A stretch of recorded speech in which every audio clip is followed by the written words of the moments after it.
repurposing content, how you can write something once and get hundreds of benefits from it. And that's the purpose of the presentation today. As Adam said, it's very informal. You can stop me at any time. You can ask any questions. If I have the answers, I give them to you. If I don't have them, I tell you I don't know. It is very informal, and so we're going to start.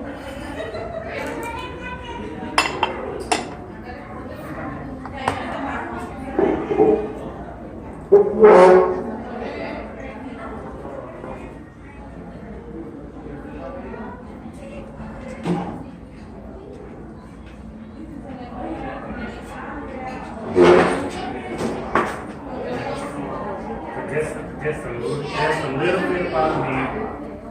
Just so you know, I've been writing professionally since age 13, meaning I've been getting paid to write since I was age 13. It's not as glamorous as that sounds. I actually started writing love letters for the football jobs. They had girlfriends who couldn't write. I could write, but I didn't have a girlfriend. But they paid me to write love letters. That's hilarious.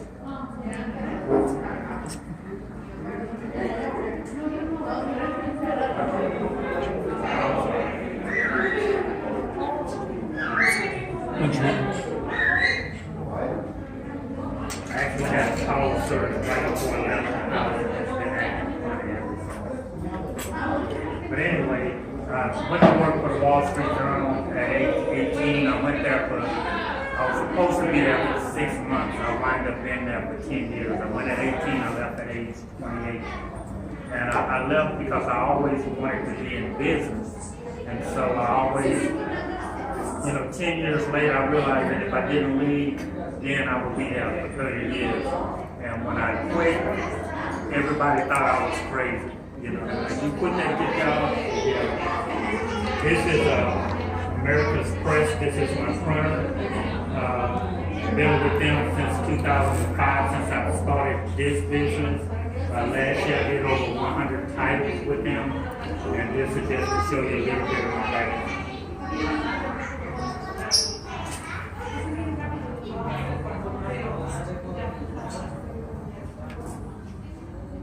So, how many of you have thought about writing a book?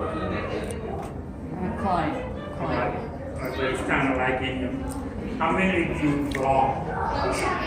How many of you what we would call seasoned bloggers? Meaning that you may have tens to hundreds of blog posts. Posts. Yeah, posts. Hundreds. And how many of you are just starting to blog or you're thinking about blogging? All right.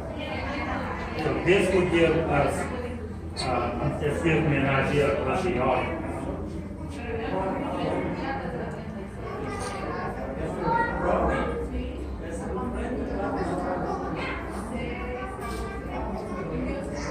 So I want to talk about before we get started, talk about what's happening in the industry so you can kind of understand where we are and how it can benefit you. In the old days, you had an idea for a book, you sent it off to an agent maybe who may or may not take you on as a client because you can't really go to the publishing house direct. They want you to have an agent. If you did get a contract with them, you wind up with what's called an advance. They may give you $50,000 up front, $100,000 up front. But what most people don't realize is that an advance is exactly that, an advance, which means that if you don't sell, you got to get the money back. So if you're fortunate enough to get an agent and get a contract with a major publishing company, don't go get the Escalade with the big tires. You have to wait till you get some sales behind you. I've seen it happen time and time again. People get a little bit of money, they think they're on their way, and the book doesn't sell. But nowadays, I'm sure you heard the term self-publishing or independent publishing or whatever you want to term it. I don't necessarily like that term because it still denotes that your stuff is not good enough. So you have to do it yourself. That's the way people looked at it 20, 25 years ago. But it's not like that anymore. Many traditional authors turn into what we call, or what's called self-publishing, because of the control aspect of it. They have discovered that they can publish a book, they can control 100% of what they get, and what they do with it, and they can control 100% of the royalties. When you go to a major publishing company, you'll be lucky to get 8 cents out of each dollar, 8 cents a book. So many people are doing very well, and many what I call, like us, ordinary people. You know, I'm sure some of y'all are extraordinary, but most of us are just ordinary working stiffs who have an idea, and we're trying to make it work. So the atmosphere now is that as a self-publisher, we can do really good. So something you should know though about book sales. Traditional publishers published 304,000 titles in 2013.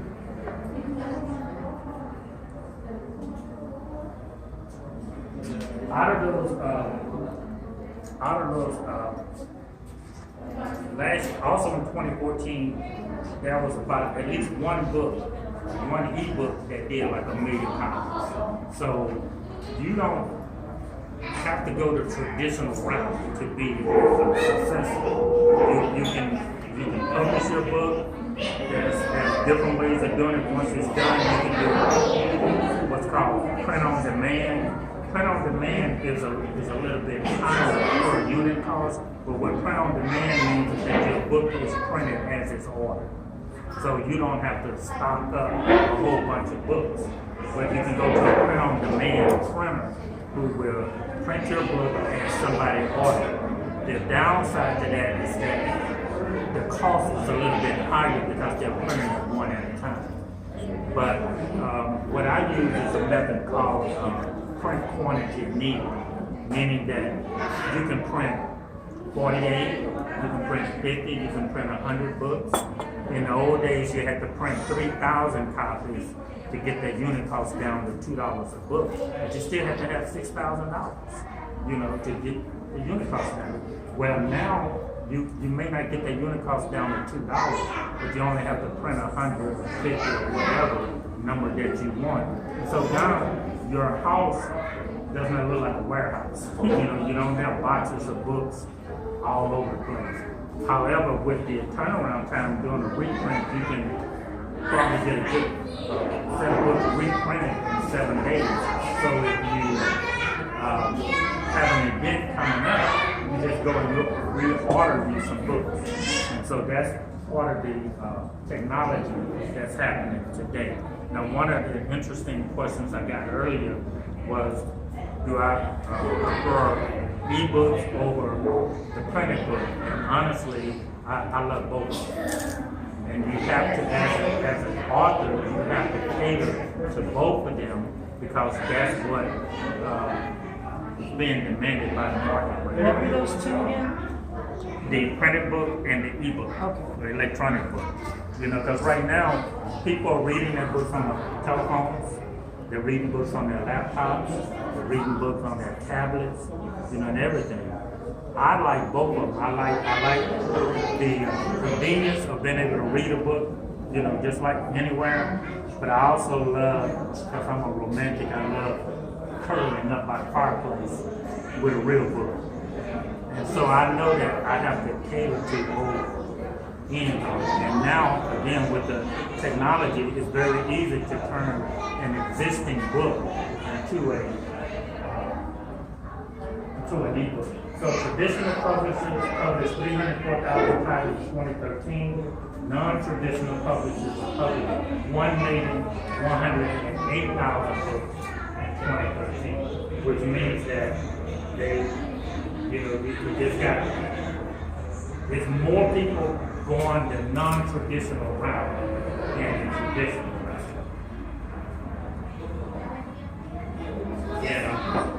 Our technology is not working. We're going to keep going. So, one of the things that I learned that I want to share with you what's called, people think that repurposing content and revising content is the same thing. You revise content when you take something that you've already written and you can update it. But you repurpose content when you take something that's been written and you change it up and put it in different formats so that you can now reach a new audience, which is the main benefit of repurposing the content. So you can take a blog post. The blog post can become an article, or it can become a white report, or it can become almost anything that you want. You string some together, it can become an ebook, or it can become a full-fledged book, which incidentally, you don't have to write 200 pages to have a full-fledged book. That's one thing people think about, and it's a misnomer that I don't know what to say, or I don't have enough content. No, you have enough content, because with technology today, you can make a book 60, 70, or 80 pages, and it can sell very well. This is one of the analogies I give when I'm doing the workshops and the seminars. I'm divorced. I'm getting a divorce, which I pray that I don't. Been married 35 years. But if my wife says to me, I want a divorce, I don't have time to read a 200 pages. I need to read something over the weekend that hopefully I can implement on Monday to save my marriage. So with the internet, people are wanting things short, quick, and in a hurry.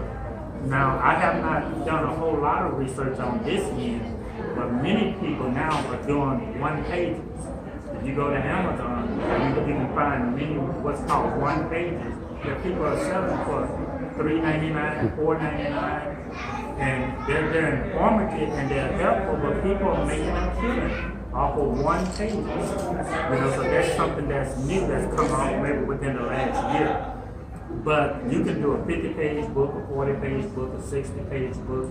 The key is taking your knowledge, whatever that knowledge is, and then compiling it so that people can find it readily available and putting it into book form. So I'm gonna take just 2 seconds to make a quick switch, simply because my technology is not cooperating, so I'm gonna always have a backup.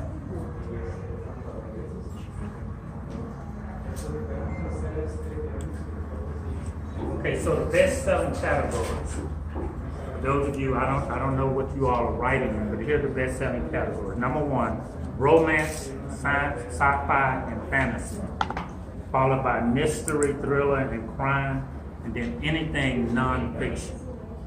Nonfiction may not sell as much as these other 2 categories, but you can price a nonfiction book much higher than any other book.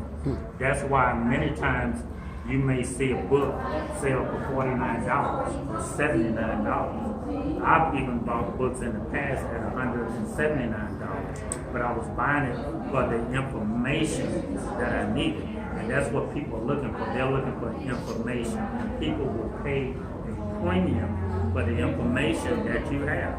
That's why, years ago I used to think people was crazy when I would look at these. I want to go to something and be like, hey, $1,495. So I can't pay $1,495 for that. But what I've discovered is that people are selling their knowledge. It's kind of like going to school. Those of us, those of you, because I don't have a degree, but those of you who have a degree, you have paid a premium to go to school over a 4-year period or 8-year period or however long it took you to get your degree. But it took you 8 years to do that. Now, when you're selling things for $49 and $79 and $179, what you're doing is you're cutting the time it takes for people to learn something. And you're putting it in package, and people would pay that all day long. So there's 3 categories of authors: the hobbyist, the semi-professional, and then the professional. The hobbyist is someone who's writing a book, but they're not that interested in perhaps selling it. They just want to put a book together. There are some people who do that. Maybe they're doing it for their family. One of my largest clients, he did a book about 2 years ago, and probably paid me more than anybody has ever paid me to do it. It turned out to be 600 pages. It was over, half of it was in color, and he's 80-something years old, and he wrote about every year of his life since he was 2 years old. But he paid to have it done, and then he gave it to his family, to his grandchildren, his great-grands, and all of this. So the hobbyist is not that interested in making money off of their book. They just want to put the book together. The semi-pro, they want to make money. You'll see them on the weekend selling their books and things like that, but they're still doing other stuff. But then you have the professionals. Those are the ones who they're really making a living off of their books. Since 2004, probably the top author that I have, her name is Marvin Cloud. She wrote a book called, the book is called I Can't Afford to Marry. It's a financial book. She wrote this book, helped her put it together. She got on Dr. Phil. I think she's been on Dr. Phil 4 times now. And she has sold probably, she sold thousands. And her book sells for $20 a piece, which when she told me what she wanted to price it at, I told her nobody would buy it for $20. It goes to show how much I knew at that time. So now I don't argue with an author about what they want to price their books for, because as an author, you're in control, so it's about financial advice. It's about, especially for relationships, but and it's a true story, but it's about her and her former husband, her late husband, and it's a very good book. It's a thin book. Now it's maybe 150 pages. I think when we first came out with it, it was 130 something pages. But she was able to take that book and go all across the country and sell it. So don't get hung up on the number of pages that you may have. If you want to be a professional, you just need to have a good book. You need to push it because books don't sell themselves. You have to come up with a marketing plan, and you have to work that plan. One of the things I don't like when people come to me and they tell me, everybody's going to want my book, And I said, well, how do you know? They say, oh, it's a great book, and all of this stuff. And then I let them talk. Then I gently tell them, honey child, everybody's not going to want your book. And then they give me all of these reasons why people will want that book. But I tell them, look, the best-selling book in the world is the Bible. Guess what? Everybody don't want the Bible. So if everybody doesn't want the Bible, what makes you think they're going to want your book? But guess what? That's okay. That's okay, because if your book is in a niche market, you can still do extremely well servicing your market. Don't try to write for everybody. Just try to write for your clientele, and you'll see how successful you can get, especially in areas of, it can lead towards speaking engagements. It can position you as an expert and all of that. And those things help you to sell more books. So I do a lot of workshops and seminars, and sometimes I do speaking engagements. People call me and they say, we don't have a budget, so we can't pay you. I said, okay, but can I have a booth? Can I have a table where I can sell some books? They allow me to do that, and many times I make more on the weekend selling books than I would have had they paid me to speak.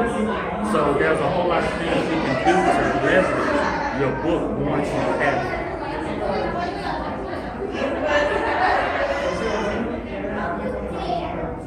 So when you repurpose your content, you do 3 things. You reach a new audience, you make the most out of your efforts, and you write it once and use it again and again and again. So you may want to know then why WordPress. First of all, what was the second thing you read? oh, I'm sorry. You reach a new audience, you make the most of your efforts, then you write it once and use it again and again. So if you're going to spend time writing something, you might as well make it work for you. So it's not enough just to post it on your website, but you want it to do different things. So WordPress, and I believe all of you are probably WordPress users, but just to remind us, it's the world's largest blogging platform. Okay, it has 75 million users right now. You can easily add features like forum, an online store, or a membership. It has thousands of free and premium themes, and it has over 45,000 plugins that you can use. So in the old days, if I wanted my site or someone's site to do something special, I had to hire a developer to do something. And I'm not saying that, there aren't cases where you don't need developers. But most of the things that you can think of, there's a plug-in for it. And you can use it and just plug it in. And the good thing about it, many of the plugins are free. Others may be low cost, but it can still add a lot of functionality to your website. So what are the best type of posts for reader engagement? This is something that is real important because you have to be careful about writing just about your feelings and about your emotions. And that has a place, but as business owners, you want to write for reader engagement. You want to, it's not even enough for people to just like what you do. You want them to share. You want them to take what you're writing and engage you or engage others. So here are just 7 very quick posts for reader engagement. One is a resource list. Those do extremely well, where you're writing about something and you're giving people, hey, here are some resources for you to find whatever. And this works across the board no matter what you're writing about. A list of tips, whatever it is that you're doing. I had a plumbing issue last week, and the plumber came out, fixed it very quickly, did real good. But along the way, he was giving me tips, and I was like, man, I never even heard of this stuff before. So you can give tips to your readers, and that's a high rating post. Good advice. If you have some advice, don't be afraid to put it in a post. Don't be afraid to share it with your audience that for the niche that you're writing in, because now you're showing them that you're an expert, that you know your stuff. You can argue a popular point of view. Notice I said a popular point of view, because that means people are already thinking about it. But you want to be careful about arguing a negative point of view. You want to be real careful, because you can lose readership.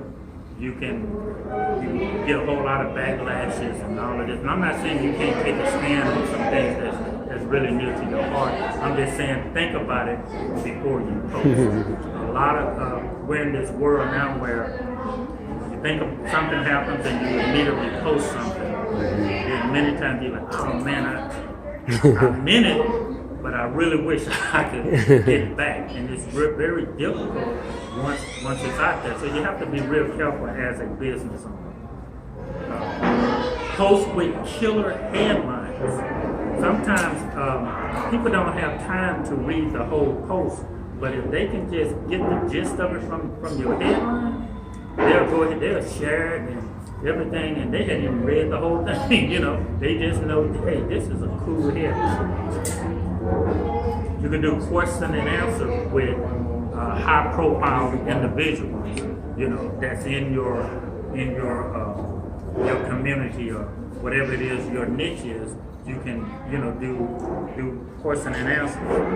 Then you could do the best of list. People like that. This is the best recipes of 2017. Something like that. Best recipes from grandmas. People love those type of things, and when you get that, they are apt to engage. So we talked about repurposing content. So if you do webinars, you can take that same webinar and make it a video tutorial. These are just things that you can do. Your blog post can also become some type of how-to guide. Any type of internal data that you use can become case studies. Case studies are very hot. People want case studies. You do presentations. You can make slide decks out of it.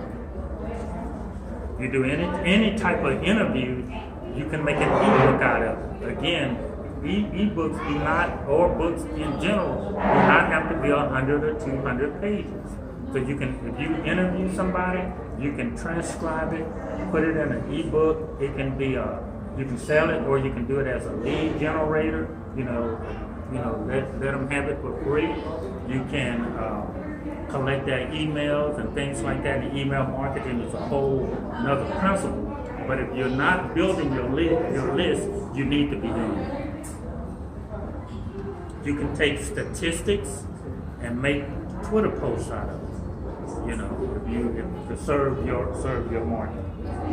And your blog posts can be turned into newsletters and podcasts and all of that. So the whole gist is to be intentional in what you're doing. So now on, every time you start blogging, you want to say to yourself, what do I hope to get out of this? So I try not, you can blog about your cat, and that's fine, but you gotta have a purpose of blogging about your cat. If you're just blogging about your cat just to be blogging about it, if you're in business, that's not gonna help you. Eventually, if your cat does a lot of funny things, you can do something with that, but you don't want to spend time blogging about your cat. You don't want to spend time blogging about the food you just ate, unless that's germane to your niche and your restaurant critic or something like that. Otherwise, you don't want to do that. I have a cousin, I keep telling him he's going to get a heart attack. Every time I see his Facebook, he's showing all of this bad food that he's eating. I'm like, you do know that's not healthy. So what are the top 8 reasons for writing a book? First of all, it becomes an instant credibility builder for you. Believe it or not, people look at you differently when you have a book. When I wrote a book in 2004 called Get Off the Pot. Not that kind of pot. Get off the pot. That's what my grandmother used to say to us when we were little. Some of you know, you got to on the pot and get off. Well, my book was geared toward writers.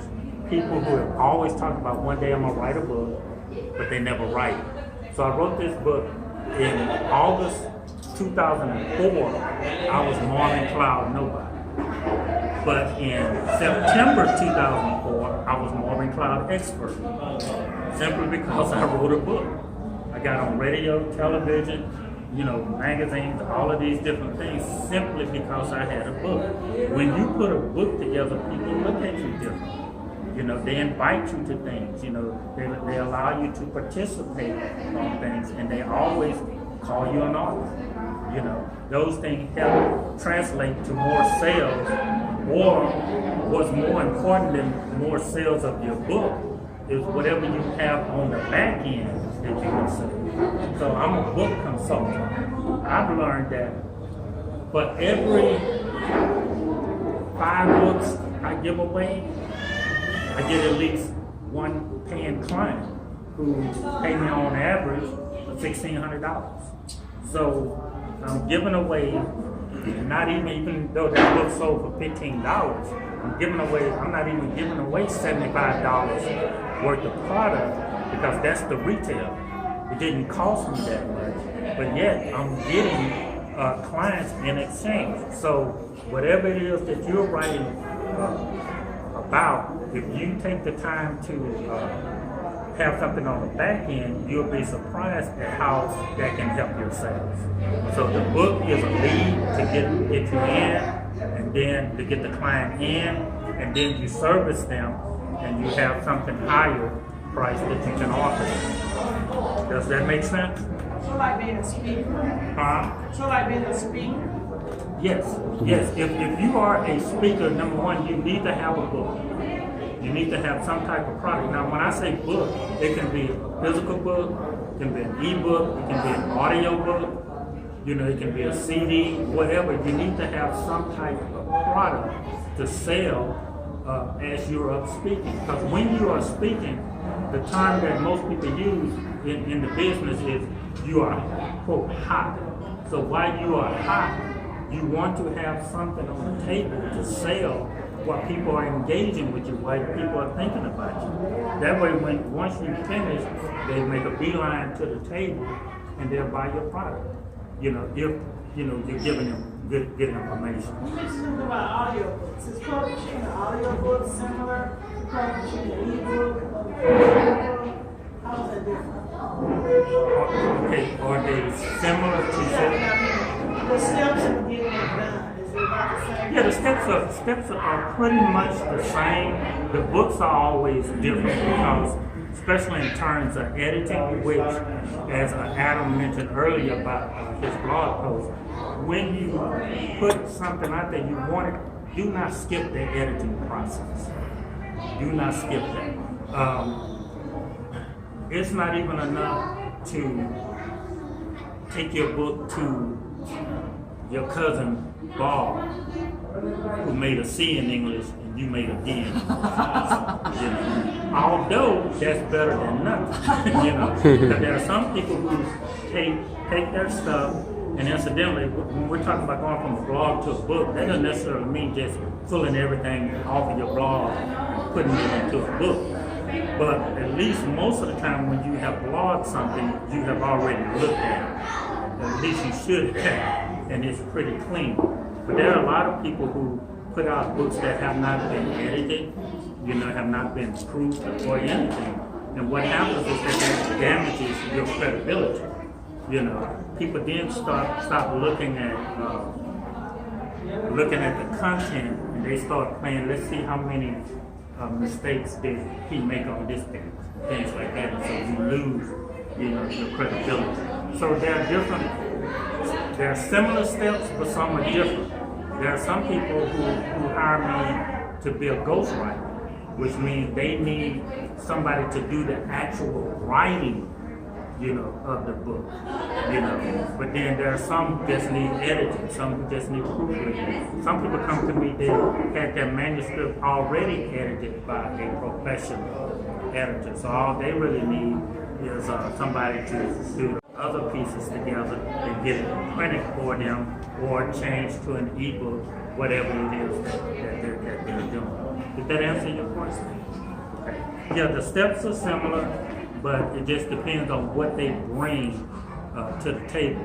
Some people bring me handwritten manuscripts, and bring a handwritten manuscript, that means it has to be typed, things like that. Of course, everybody prefers that it's already typed and electronic. So, you get instant credibility. It's a good foot in the door strategy for those of you who sales things. Like book can get you in the door a lot quicker than a business card. And your book is essentially a huge business card. But you can go somewhere and drop off a business card and you may or may not get to the right person. But if you go somewhere and drop off a book, it usually gets to the right person. So that's why your book needs to be of such quality that if it gets to the right person and it's information that they're looking for, okay, you call this guy. It happens all the time. Sell your products and services faster, and again, it positions you as a consultant or an authority. positions you for speaking engagement. It'll help you get media attention. The media is always looking for good book ideas. Now here's the caveat. I've worked in the media pretty much all of my adult life. If you just send them a book with a press release saying, hey, here's my book, I'd like for you to cover me, guess what? There's either one or two things going to happen. Either one or three things. Either it's going to go in the trash, it'll be kicked up to the advertising department, or they will use it for Christmas gifts. Those are the three things that usually happen. However, because newspapers have to fill space, radio shows have to fill airtime. If you can sell them on an idea or and solve a problem in the community, something that's timely, and tell them why you're the one that can address that, they may even let you come on and do a 30-minute interview.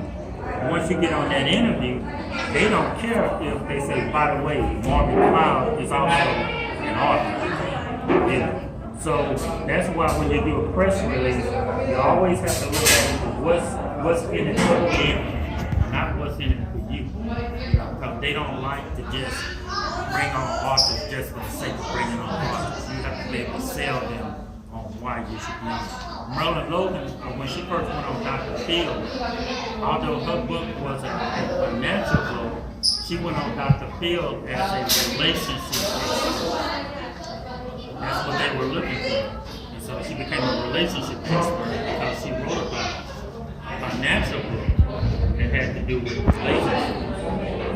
I have a question about that because I thought about doing a relationship book as well, and my stepdad's an attorney, and he's like, no. And then another guy, I actually met with a guy that was a volunteer for the business. It's a free business organization that helps people for free with Score. Yeah, he said the same thing. So I'm curious, did you have any trouble with backlash on that? Calling yourself an expert? No, because an expert is. Do y'all want to know what expert is?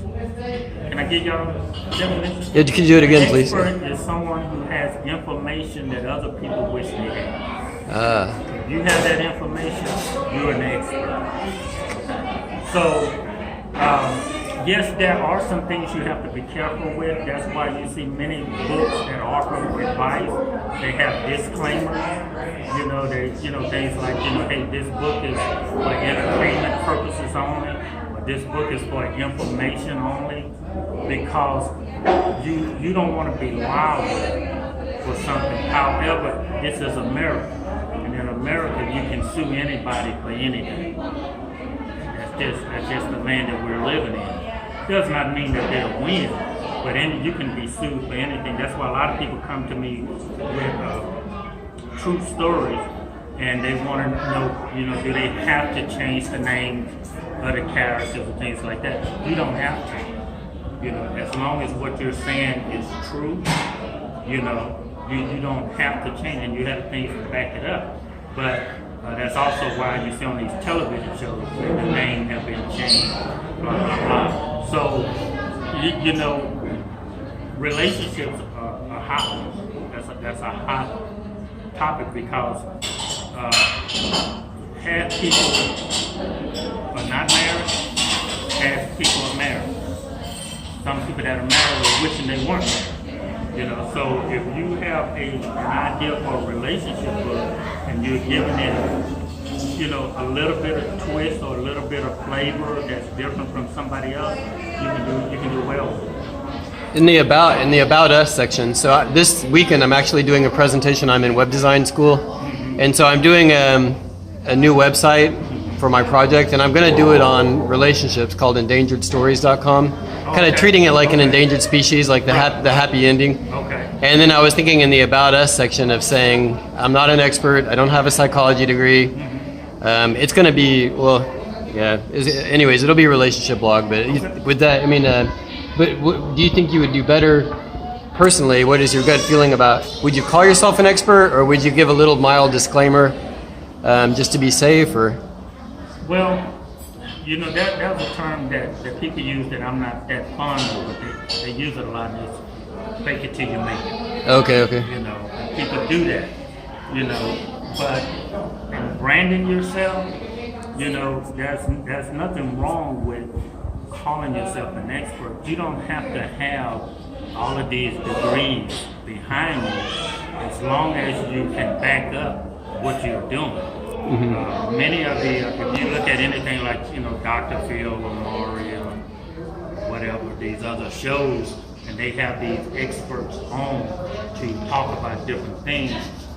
That was a time in their life when they weren't an expert, you know, and so many of them are experts simply because they've come out with a book or they've written about it, this subject enough that people are starting to elevate them and call them an expert. So people are making it work. Yeah, Yeah. yes, you know, if you're a relationship expert, you know, I believe you. I'll come to you. No, don't come to Oh, now if I can't come to you, then that may be a problem. But you can get media attention. It can help you build your business, ministry, or nonprofit. Published authors have a higher income and can help more people. Now, my idea is that I don't believe in writing a book just for writing. You know, I do believe that books can help you with your income, but I also believe that you should be able to help somebody else with the information that you're given. You know, so if you're here and you're trying to serve somebody else, then your book would be helpful. A lot of people come to me and they say things like, "Oh, this book is going to make me $1 million." And I'm like, "Yeah," you know, because that's the wrong attitude. It can make you $1 million. But you have to come in with the attitude that I'm going to help people. I'm going to do something that's going to make people's life easier or something like that. If you do that, trust me, the money will come. Said something about a mission, like a missionary, or not a missionary, but like a mission, like exactly how do you see that like coming into play? Like, do you write a book like and then it creates that kind of environment, or like? I work with a lot of pastors, ministers, mission workers. You know, I was with a friend yesterday, Stanley Field, who 25 or 30 years ago, he was eating out of garbage cans. He now has 2 multi-million-dollar facilities that he owns that help men who are HIV positive and have struggled with drugs and alcohol. Well, I wrote a book for him a couple of years ago, and that book has opened up a lot of doors. Now, I'm not saying that the book is responsible for his success. I'm just saying the book has added to his success and has opened up many doors for him. Same for a lot of ministers, a lot of social engineers, you know, social entrepreneurs, people who are trying to do something. It works as well for nonprofit as commercial enterprises. It does. Any other questions?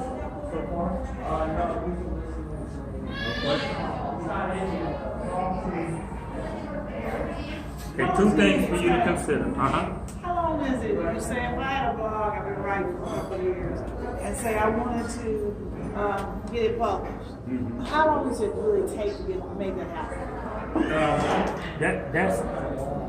It depends on your writing, the organization of it, and all of that. Because there are some books. You know, I once did a book for 2 books for one guy in a month. Okay. But there's also books that take 6 months, 9 months, even a year to put together. But I suggest people budget time around 90 days. You know, because you have to put it in order. You know, most of the time, I know you're talking about coming directly from a blog, but most of the time it has to be edited. Then you have to have layout, cover design, and printing and all of that. But 90 days is a good benchmark, depending upon, you know, what you have. When it comes to the layout, is there a way of going from whatever format you have on WordPress to automatically bring it into a printed page format? You have to relay everything out. most people will want to relay that because even if you print it, it's difficult doing it as a straight blog from a blog. Although there are some software that I have not used that claim to take any blog post or any blog website and turn it into a book. I don't know how that works. I just never used it. But there are some things that I'm just old school on. I guess if my mind can't really conceive it, maybe one day I'll buy it just to try it. But for the most part, you have to take it and put it into something to have it organized. Because if you're writing, on recipes or things like that, you may want to organize it in such a way that the whole book makes sense. Because sometimes when we're blogging, we're just blogging for now, but you may have a consistent story so that the blog is more organized. So I don't know how someone would do that without physically doing it. There's one, Scrivener.com, you know it? SCRI. Yeah, Scrivener, spelling's not my forte. .com, and they have a free trial, and it's not like the day you sign up, 60 days later it deactivates. Each day that you use it is one of the days, so it's kind of cool. It's basically like you have a Microsoft Word, you have a template. It's basically like a template for a book. So it has a place for the table of contents, you type it in, and then you can save as ebook. And then so you're ready to upload. I haven't played with it, so I can't. What's the name of it again? Scrivener. SCRIVNER.com, I believe. Just look up, if you can't find it, just Google Scrivener book publication or something. Publishing house. The problem is I've known about it for years and I've never done it. So somebody to help me be accountable would be kind of nice too. So. And another thing I do, many people do blogs as far as transitions or day by day. Some people do something. But if I want to write a book, then I'm going to still continue blogging because it'll be like a part 1 or 2 because it's like a progression. Okay, so what you're saying that, let's say you've been writing this whole year, but you're also going to be still blogging next year, then you can do a series of books, based upon whatever your topic is. Because you don't want to be one and done. Because if somebody buy one book from you, they'll buy 2. If they buy 2 books from you, they'll buy a third book. So on the end of the title, is it like series or something? It can, or it can be just by your name, and people will know that that's still you. So you can do volume 1, volume 2, volume 3, or you can just write different books, but people will still know your theme. That's the main thing. They'll know that that's your thing. So that if you're writing on transitioning, then and next thing I know, I see you with a book on baseball. I don't know. But if this book is about transitioning, or the next one is about grief, something like that, that's still a connected thing.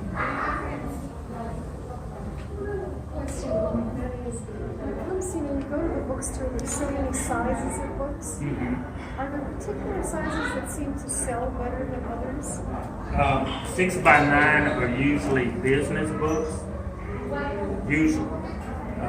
And none of these you have to do like this. The 6x9 are usually business books. Then you have the 5.5 by 8.5, which is very popular, and then the 5 1/4 by 8 1/4, which is also a popular size. 8.5 by 11 are usually workbooks, but a lot of people now are doing what's called motivational talks and things like that, so they're doing 5 by 7s or 4 by 6s or whatever. Most printers can print various sizes. So it's up to you. What I suggest people to do is go to a bookstore, find something in the genre that you're writing in, and see what other people are doing, and then kind of mimic it after that. But behind the 6x9, 5.5 by 8.5, and 5.25 by 8.25, very popular book sizes. So 2 things for you to consider. Number 1, I think I already said this, but I'm gonna say it again. Books don't sell themselves. You gotta have a plan. And do you want bookshelves or do you want book sales? I hear that a lot of people, I need to get my book in a bookstore and all of this stuff, and that's all they want to do. But my mentor, Dan Pointer, who is now deceased, he says bookstores are a terrible place to sell books. And the reason he says that is because you are competing against thousands of other books and authors and topics, and so you can do well by carving out your own niche and selling books. There's a multitude of outlets that you can sell a book. How do you feel about price? How do you decide what price point? That's a good question, because you can't compete against the bookstores. So if you have a similar book, you go into a bookstore, you see a book similar to yours that may sell for $9.99. There's no way you can. Usually, there's no way you can sell your book for that.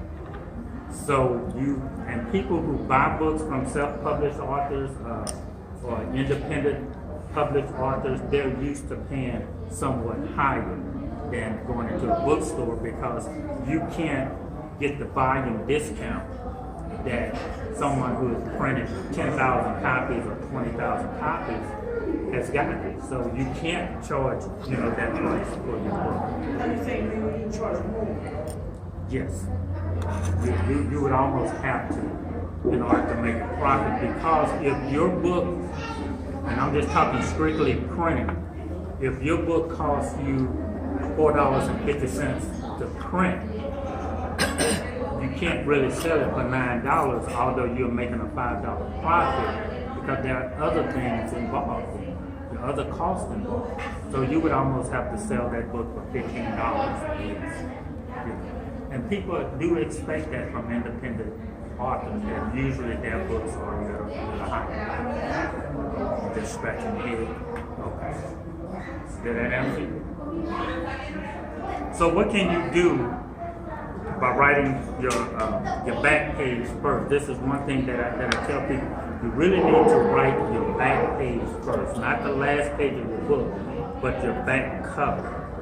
Because if you can sell me, when you go into a bookstore, people do one thing. They look at the front and they flip it over to the back to see what the book is about. So that's where you need to spend a lot of time developing what your book is about. And if you really develop it, you can take that same thing that you wrote, you can create a press release for the media, you can create publicity emails, you can create blog posts and social media posts. You can take that same back page and develop articles for publication. You can take the same thing, you can develop a short talk, you can develop a full speech, or you can create a sales script, all by writing your back page first. You say the back page. The back of the cover. The cover. Yeah, on the back it may start off with a headline. Let's just say your book is about grief. Your headline may say something like may say something like, you don't have to die when your loved ones die. And I just made that up, but you can have it for free. Okay. Then you start talking about a little bit about the book, then you give some bullet points on how to properly grieve to get over. Because a lot of people, when someone died, they shut down. And so they may stay in their bedrooms, they may not go out, they may not do anything, they may not go to work, but you want to show them how they can overcome things like that. And then at the end, you may get a quote from somebody to say something about your methods or something like that, and then you may want to have just a little bit about you in the back. The reason you want to do a little bit, because you're not selling yourself here. This is just letting people know who you are. The place to sell yourself as an author is really you're about the author. So that's the backup. So in book pre-production, there's really 3 steps. Editing, which we've already talked about. Layout, which we talked a little bit about. And that's how your page is actually going to look.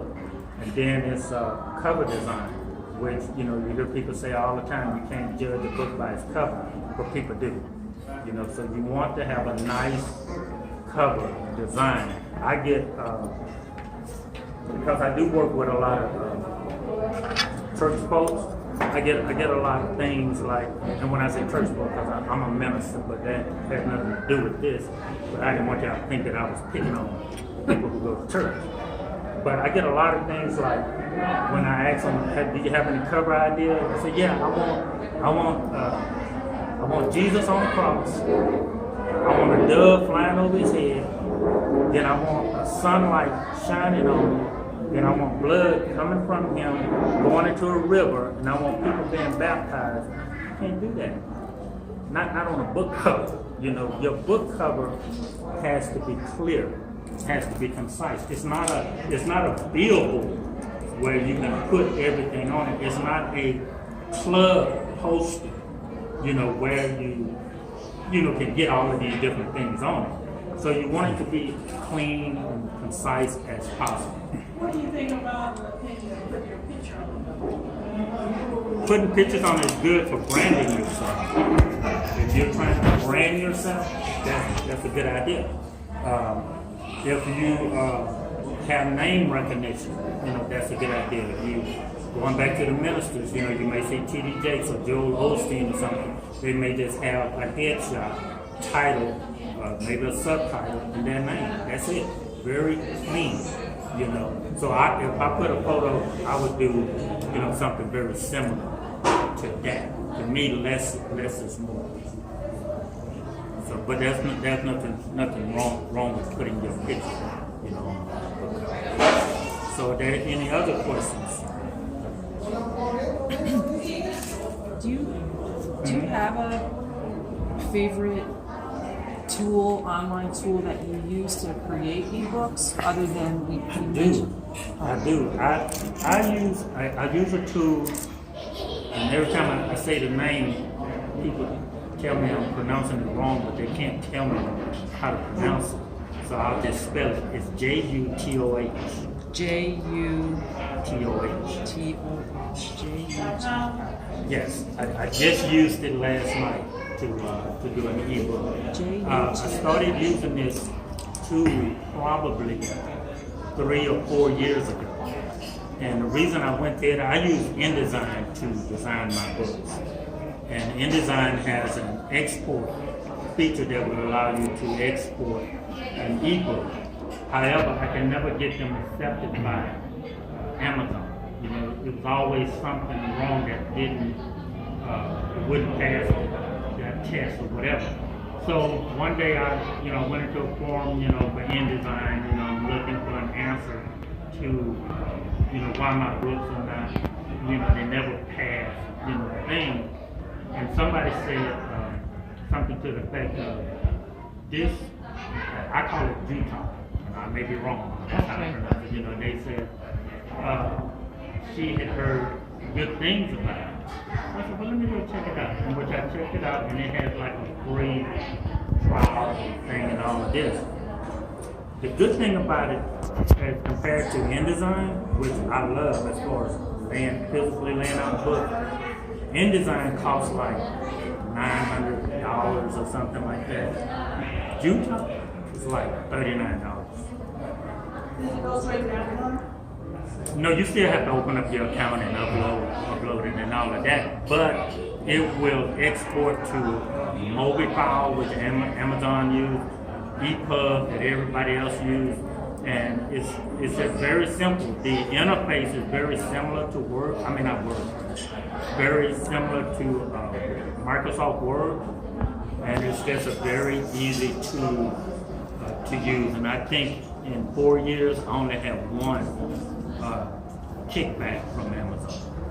Which one was that? Which ones? J-U-T-A. UTOA. Is that a good first step for, you still want a book, but would you do that same thing through that and then write a book? Wait, write a book? You have to, well, you have to write it. Yeah, I know. Regardless. I know. Oh, you already got it involved. Right, so you just now, it's just part of your marketing. Do you want to do only ebooks? Or do you want to do an ebook and a physical book? Again, I think you need both. And the reason I think you need both is because sometimes you can be at a place like this, for example, and someone might say, hey, Tuesday, I'm having an event. Can you come speak? Okay, well, if you already have 30 or 40 books printed, you take those with you. That happens quite a bit, you know. So you want to have some inventory on hand, but yet you don't want to overload your garage, you know, because you no longer have to print. I'm saying it would be a good idea to start with this. You haven't gotten the book yet. And you might start with the JUTOH. Just wait till. But what are you going to put in? What are you going to? Same thing. Same thing you do. Oh, okay. So you have information. You just want to know. You just want to know, like your blog. Yeah, that'd be fine. And will they still, I'm wondering, it's already out there, if you still, I guess you still have other readers that still might buy the book. People want the physical book. Some want physical, some want ebook, some want both. Some cases, your ebook will help drive sales to your physical book. It just happens. I'm not sure if I quite heard you about your comment about, you said something like the format that Jutog puts it in, Amazon like accepts it or whatever, like did you say a mobile file? It's MOBI, M-O-B-I. Okay, so that's just a type of file that Amazon needs to have it in so that it takes it. That's their preferred file. Okay. You can upload a PDF, you can upload a Word file, or whatever, but what Amazon does is they take it through their conversion process and still make a MOBI file out of it. So if you're giving them a MOBI file, that's just a little less trouble on their end. And then what did you say about EPUB? Because you said that everybody else uses. There's two modes of ebooks, and in this case, I'm not talking about a PDF that a lot of people also call ebooks. But mostly Amazon, which the standard for them is MOBI. Okay. But then BarnesandNoble.com and everybody else uses EPUB. Okay. The good thing about this software, and I'm sure there's others similar, you don't have to convert it and then convert it again. Okay. You can just choose what outputs you want it as, and it will do it for you. Just have one question. So, do you still do your initial layout and your design and then have this other feature? Or does the whole layout between this JET? No. Well, if I'm only doing an ebook, then I can take what Word or whatever and put it right into that. Normally, if I'm doing both, I'll start with InDesign and go ahead and do my layout. Then I copy and paste the chapter into Jutog. Now there are some cases where, like she just said, she wants to start with the ebook. So I'm already formatting it in that. But what that would, because it still has to be edited and all of that. Then if she decides that she wants a physical book, then we take that out and just reverse the process and put it into InDesign and make a physical layout. Because the printer, any printer, they only print, most of them print from a PDF file. Go ahead. I know what InDesign is, but that's not like, I wouldn't think I'd be spending that kind of money. Do you have any other alternative that you would use instead of InDesign, or? I have used other things, but to to answer your question, yes, it is $900. No, I did not pay $900 up front, but I probably have paid for it many times because they also have a monthly membership. So if I wasn't in the business, I would probably figure out something else as far as, or I just have never really been motivated to just write a $900 check or to, so, it's like $19 a month. However, I've been doing that forever, so I probably bought it 4 times. So is that particular That's website InDesign. actually publisher, does it do all the work for you, that website that you're talking about, InDesign? It doesn't do the work for you. It gives you the tools. To publish a book, there's a learning curve, because there are some basic things that you have to know, but then there's a whole lot of things that's in it that I've never used because I basically use it for page design and for maybe some banner design work or something like that, where other people may even use Illustrator or something like that. I'm just used to InDesign, and that's what I use. But I'm on the monthly subscription.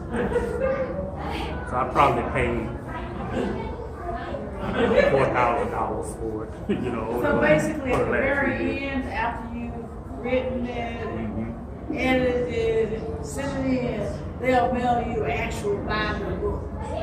Depends on normally now the printer that I partner with, once you decide on an order, so let's just say you want to do 100, and if your order is $450, they require a half down, and you pay them half down, they'll send you what's called a proof book, gone through just to make sure that the printer didn't make any mistakes, because really it's not the time to re-edit the book, although a lot of people do it at this stage, but usually that incurs another cost or something like that. So before you get to this point, you want to have had it edited. You want, like if someone, myself, or whoever you're working with, lay it out, you want a copy of it so you can look at it, proof it, make sure it's exactly what you want before you place the order. That's the way it normally works. Does it always work like that? No, because people always want to edit it after they get the proof. That's like that last line of defense. Some people don't want to let go either. Just a follow-up question. So are you using InDesign mostly for your layout or for the actual text that you're typing? No, the text is normally typed in Microsoft Word. Okay. Because InDesign has a built-in word processor, so you can use it for that. But this is my theory, and it works pretty good. If Microsoft Word is a word processor, it was first built for that, although it has design capabilities. InDesign, first and foremost, is a design program that has word processing capabilities. I just want to use the one that's built for the best. So the text normally comes in Microsoft Word. I do get people send me things that they've already designed, because you can do page layout in Word and all of that. But I've always run into some type of problems. And because I don't use Microsoft Word for design, it takes me longer. I have to try to figure out stuff, And usually I don't have time to try to figure out something when I'm already in InDesign. I already know it. So you can import into InDesign, you can copy and paste into InDesign, or however you want to do it. And then if you're going to be doing several books, once you come up with the general design or you can save it as a template, so that next time you don't have to start from scratch. You already have a template built for this particular book. Now, if you're changing the size, you just have to go in and change the size, from a 5.5 to a 6x9 or whatever. But InDesign, to me, is the best. when it comes to that. I'm not saying that there aren't any other things, but that's just what I've been using for the last few years. Now, close runner-up, which I believe Adobe has purchased, if I'm not mistaken, is Quark Express. You know, when I own a magazine, that's all I use was Quark Express. I think Adobe bought them with a PageMaker, one or the other. PageMaker is good. You know, it's a lower end InDesign. Quark Express is kind of like, at least it was their competitor. I don't know what's going on with it because I haven't used Quark Express in a while, but I do know it's still available. I will point out, my local library, if you go into their computer lab, usually has all the Adobe software up to date. So I'm sure that they have InDesign, and you know, so check out your local library. And I know that mine, I'm down in the Clear Lake area. He's great. That computer guy in there is great. Like So I'm at the public library. public library. That's what like I said, I've been using it for years. And, you know, it is, you kind of stuck on something. That's just what I can roll out of bed, go to the computer, with my eyes closed, start laying out a book. You know, I've just been doing it for so long. So 7 ways to profit from your book, and we're almost done. Of course, you can get royalties if you go with an outfit like Create Space or Book Baby or something like that. They'll give you royalties on your book. The only reason I don't recommend that all the way is because I just want 100% of what's mine. So you have to look at your whole marketing scope of what you're trying to do. Audio books, you can take that same book, get somebody to read it. I just bought a piece of software that I've been using, just playing around with it, that actually would take a book and transcribe it as audio. Now, the ones that come with it, they give you like a choice, I think like male and female voice, and another. I'm looking for some more voices, and they say that you can find them online simply because it has like a little robot tone to it, you know.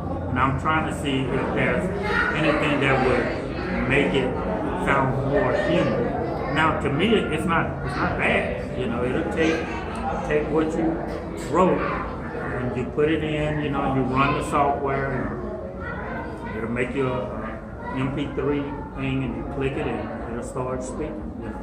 What's that called? Yeah. I can get it for you because it's right here on my computer. I was going to ask the same question. Oh, okay. It is called. It takes something. I get it.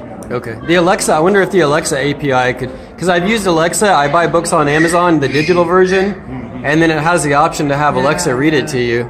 And I still hear a little robot, but it's a little better. Okay. Yeah. Yeah, that's the only thing. If I can find just a little bit better voice, you know. I don't know if you could use the API for Alexa somehow. Making a chatbot with Watson, IBM Watson, was actually easier than I thought it would be. Okay. I did a Developer Week Austin last week. Okay. Plugging it into WordPress, I don't know how to do, but making the bot was surprisingly. They did most of the work, and then you get a YouTube video and maybe a YouTube video. And that would be pretty good for making an audio version of your book, because people want information in different ways. You know, there are some people who like to read, some people like to see, some people just like to hear, you know, or they're driving in their car, you know, they want to listen. I still got a question about that because I'm always listening to podcasts. Do you have a tool that you use to put it into the audio? Other than the one that I just bought, I do not. However, I do know that there are things on the market, and there are companies that, for a fairly low price, will do it for you as well. Even Amazon has a service, you know. I don't know what they charge, but I do know that that's something that people are looking into. And have you ever taken any of your projects and turned them into a podcast? I haven't turned them into podcasts as of yet, but I have in the what I'm calling the old days, because right now, you know, a year ago it's the old days, you know, with technology. But I have taken different things and did the CDs with it, because if you sell something with a CD, the perceived value goes up. It's just it's amazing. You know, you can take a book. You can even record, if you have a 12 chapter book, you can record the 12 chapters separately on CD. Then you can have a book plus the 12 CD package, or 6 or 8 or whatever it is. And it just looks more expensive. People will pay a premium. So instead of paying $15 for the book, now all of a sudden this is a $79 course. People buy it all day long, even though it's the same thing. You know, it's amazing what people will do. So you can make the audio books. You can do. You can profit from sales and opt-ins. You can do consulting. You can do interviews, speaking engagements, and live casts. So, according to John Kramer, who is another one of my mentors, he says, the number one secret to promoting your book is a matter of making friends. Then he said, lots of friends. But that's the beauty of the internet now. You can, the same book that I mentioned, Get Off the Pot. One day, I'll never forget, came home, went to my computer, and of course, you know, it said you have money, you know, from whatever. Clicked on it. A guy had bought my book from Great Britain. I was so pumped up. I mean, because I didn't even think that far, you know. So I called up some friends, you know, I said, hey, I bought my book from Great Britain, you know. And they was like, so how many did he buy? About one. Why are you so happy? Because your universe just expanded. Yeah, somebody